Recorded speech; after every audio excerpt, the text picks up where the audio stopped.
जी hi students, देखिए आज आपका जो दूसरी क्लास में आपको संख्या पद्धति की दूसरी क्लास में आपको सबसे पहले क्या सिखाया जाएगा, जातीय मान और स्थानीय मान, प्लेस वैल्यू और फेस वैल्यू। फेस वैल्यू का मतलब जातीय मान और प्लेस वैल्यू का मतलब स्थानीय मान। मालूम होगा आप लोग जातीय मान स्थानीय मान पढ़े ही होंगे। तो जैसे कि हमारा एक जातीय मान हुआ, जातीय मान और स्थानीय मान, स्थानीय मान। ठीक, अब जातीय मान और स्थानीय मान में अंतर क्या है? जैसे कि हमने 2, 5, 7, 6, 1 लिख दिया। ये अगर हमने इसमें कह दिया कि 7 का स्थानीय मान और जातीय मान में अंतर, जातीय मान में अंतर ज्ञात करिए।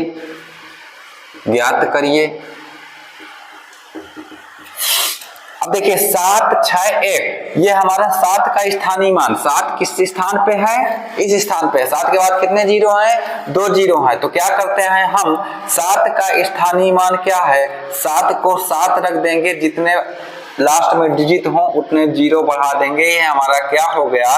स्थानीय मान निकल आता है। स्थानीय मान हम लोग पढ़े होंगे कि 2, 5, 7, 6, 1 का ऐसे करके 1 गुणे 1 का तो 1 से होगा और इसका 1 गुणे 10 से होगा, इसका 7 गुणे 100 से होगा और इसका 5 गुणे 1000 से होगा और इसका 2 गुणे 10,000 से होगा। ये तो आप लोग पढ़े होंगे। इस तरीके से आप लोग उतने समय निकालते थे। ठीक, लेकिन हम देखते हैं स्थानीय मान, जिस संख्या का स्थानीय मान निकालते हैं उसके बाद जितनी संख्या होती है उतने जीरो लगा देते हैं, वो हमारा स्थानीय मान निकल आता है। और जो जातीय मान है, जिस भी संख्या का जातीय मान निकालना होता है वह खुद का एक जातीय मान होता है। अर्थात यह एक 7 खुद का एक जातीय मान है। 7 ये जातीय मान है। ठीक, ये जो नंबर है इनको किससे प्रदर्शित करते हैं? जातीय मान। जातीय का मतलब कि इसकी पहचानना। जैसे इसका नाम है 2, तो 2 एक खुद जातीय मान है, तो हमारा 2 का जातीय मान 2 होगा, 5 का जातीय मान 5 होगा, 7 का जातीय मान 7 होगा, 6 का जातीय मान 6 और 1 का जातीय मान 1। क्योंकि इनके नाम से ही जो जाना जाता है तो उसी को हम जातीय मान कहते हैं। और जो स्थान होता है उसे हम, स्थान कितने अंक बाद है उतने जीरो बढ़ा देते हैं, वो हमारा स्थानीय मान हो जाता है। ठीक, तो स्थानीय मान और जातीय मान। अब पूछ रहा था अंतर, तो क्या हुआ?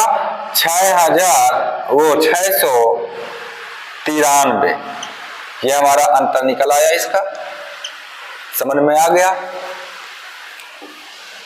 तो जातीय मान और स्थानीय मान में अंतर आपको समझ में आ गया होगा। अभी इसी स्थानीय मान को अगर हम बोल दें कि 3, 5, 7, 8, 2 का 2.256 का स्थानीय मान निकालिए। अब देखिए दशमलव, हम अगर इस साइड का लेंगे तो हम डबल जीरो इधर बढ़ाएंगे और दशमलव के बाद इधर जीरो का कोई मतलब नहीं है। तो अगर हम 7 ले रहे हैं तो डबल जीरो इधर बढ़ाएंगे। अगर हम इधर से कोई संख्या ले रहे हैं, जैसे 2 ले रहे हैं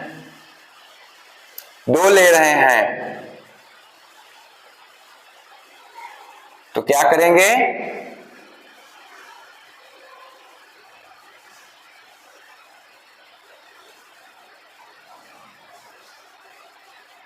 दस, यानी 1 जीरो इधर बढ़ाएंगे दशमलव। 5 ले रहे हैं तो 2 जीरो बढ़ाएंगे।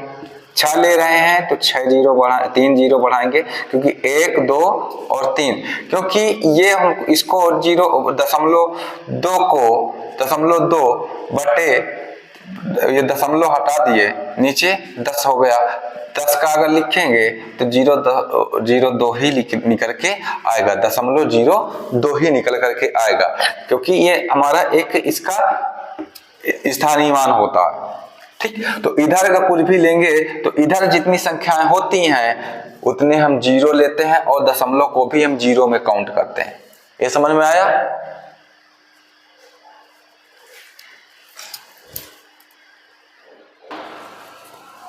देखिए, अब सबसे पहले हमारा इकाई का अंक कैसे निकालते हैं? इकाई का अंक यानी कि यूनिट डिजिट।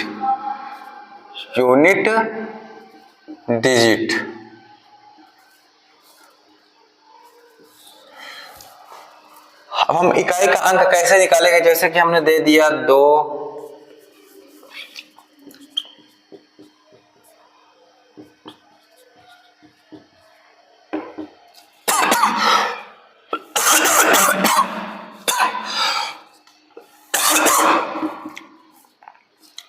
हमने इतना जोड़ दे दिया और कह दिया कि आपको इकाई का अंक निकालना है। तो हमको इकाई का अंक निकालने के लिए हम क्या करेंगे? इनको जोड़ेंगे। कैसे?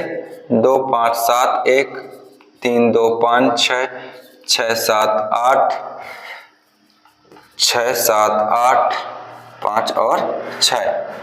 तो यूनिट डिजिट हमारा ये रहता है, तो 6 1 7, 7 8 7 15, 15 6 21, 15 से कितना हुआ? 21। तो एक यूनिट डिजिट हुआ। तो हम ये खटरा क्यों करें? हम ये यूनिट का ये इकाई का अंक को जोड़ देते हैं। जोड़ने के बाद जो संख्या आए, क्या आता है? 8 6 14, 14 6 20 और 21, 21 आया। 21 में एक हमारा क्या है? यूनिट डिजिट हो गया। जैसे कि हमने 2 5 6 7 गुणे 2 3 5, 4 गुणे 5 2 7 गुणे 8, हमने ये दे दिया। तो इकाई का अंक, ये तो इकाई है ही, इकाई का अंक 8 सते 56, इकाई का अंक क्या आया? 6, 6 चौको 24, 24 के बाद इकाई का अंक क्या आया? 4, 4 सते 28, 28 के बाद इकाई का अंक क्या आया? 8। समझ में आ गया? आपको जैसे किसी का वर्ग दे दिया जाए कि कह दिया जाए कि 25 का स्क्वायर निकालो, 25 का स्क्वायर निकालो। सबसे पहले एक नोट में डाल लो 0 1 5 6।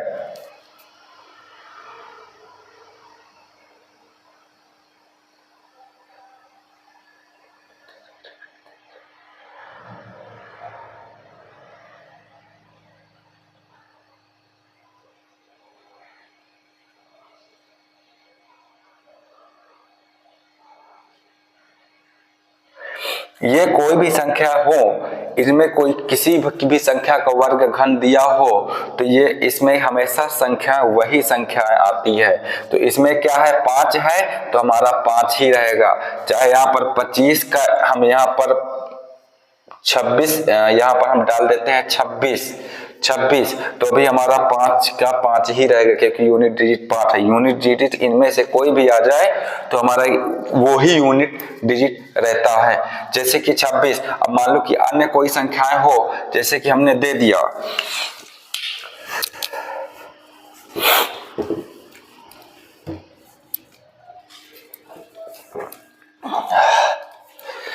जैसे कि अभी हमने तुमको संख्या दिया 2 3 5 7 1 का स्क्वायर 2 4 6 8, हमने स्क्वायर दिया। अब देखिए एक आया यूनिट डिजिट, जब एक आया इसमें हमारा यूनिट डिजिट, तो इसका इकाई का अंक हमारा एक ही आएगा। इकाई का अंक क्या आएगा? एक ही आएगा। अगर हम यहाँ पर 2 दे देते तो अब मामला गड़बड़ हो गया। 2 देते तो हम इसके स्क्वायर में 4 का भाग देंगे, जितना शेष अर्थात रिमाइंडर जितना भी शेष बचता है उतना में इतने का गुणा मतलब स्क्वायर कर देंगे। जो भी संख्याएं आएगा उतने बार इसको गुणा कर देंगे। जैसे कि 4 छंग 24 कट गया, 24 का 24 चला गया। ठीक। और 4 1 नंबर 4, कितना बचा 2, और 4 7 28 अर्थात 0 बचा। अब हलो 0 बचा। जब कहीं कंडीशन में शेष 0 बचता है तो हमेशा इसमें हम 4 का ही लगा देते हैं। तो 2 दूना 4, 2 8 दूनी 16, 2 गुणे 2 गुणे 2 गुणे 2, 2 दूनी 4, 2 8 दून 16, 16 का इकाइकांक क्या आया 6। समझ में आया। मान लो हमने 2 5 7 1 4 इसका इसमें दे दिया। अब देखो बिल्कुल खत्म मामला है ना, तो हम इसको 4 का भाग इसमें देंगे तो 4 छंग 6 चौको 24, बचा कितना 1, और 4 3 12, बचा कितना 1, और 4 3 12, बचा कितना 1, आ गया 4। समझ में आया। इकाइकांक बचा कितना 1। हमारा जो शेष फल बचे 4 का भाग इसमें दे दो। देखो 4 का भाग इसमें देकर देखो 25 और 23 में 4 का भाग देकर के देखो 4 छंग 6 चौको 24, बचा 1, और ऊपर से उतारा 2, 4 3 12, दोनों कट गया। 0 लगा करके हमने ऊपर से 3 उतार लिया।